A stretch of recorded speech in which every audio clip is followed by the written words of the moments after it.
லேகியம் நம்ம செய்ய போகிறோம். அதுக்காக 200 ml ஆஃப் வாட்டரில் வந்து 2 டீஸ்பூன் மஞ்சள் பொடி போட்டிருக்கேன். ஒரு ஆளுக்கு அப்படின்னா 100 ml போதும், 1 டீஸ்பூன் மஞ்சள் பொடி போதும். இது 200 கிராம் வந்து மலைப்பூண்டு உரிச்சு வச்சிருக்கேன்.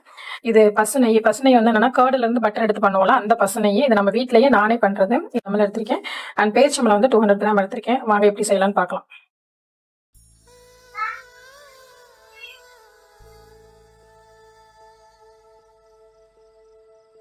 இப்போ இந்த மஞ்சள் தண்ணி வந்து நல்லா கொதிச்சிருச்சு.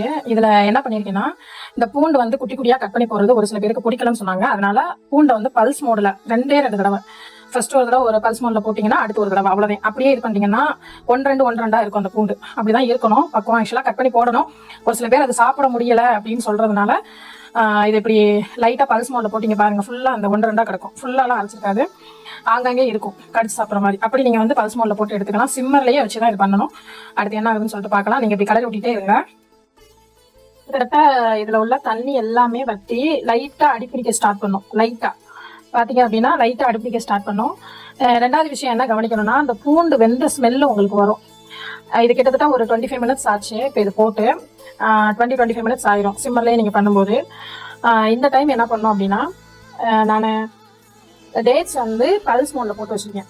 கட் பண்ணி பல்ஸ் மோடில் போட்டு வச்சுருக்கேன். அதை போட்டுட்டு கீ இருக்கு இல்லையா, அந்த கீல வந்து ஹாஃப் மட்டும் இப்போ நீங்கள் ஊற்றுற மாதிரி இருக்கும்.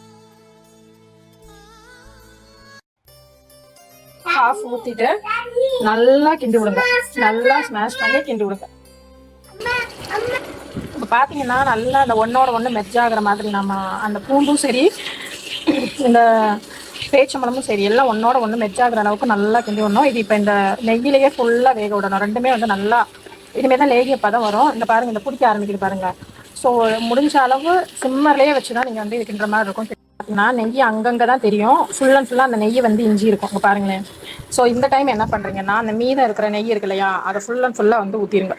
ஃபுல்லாக நெய்யில் தான் பண்ணணும். அதுவும் கேர்டுலேருந்து எடுத்த நெய்னா ரொம்ப ரொம்ப பெஸ்ட்டு. ஸோ ஃபுல்லாக ஊற்றிட்டு நல்லா கிளறி விட்டு நல்லா சிம்மரில் போட்டுருங்க. எவ்வளோ லோ ஃப்ளேம் வைக்க முடியுமோ அவ்வளோ லோ ஃப்ளேமில் வச்சு நல்லா இதை வேக விடணும்.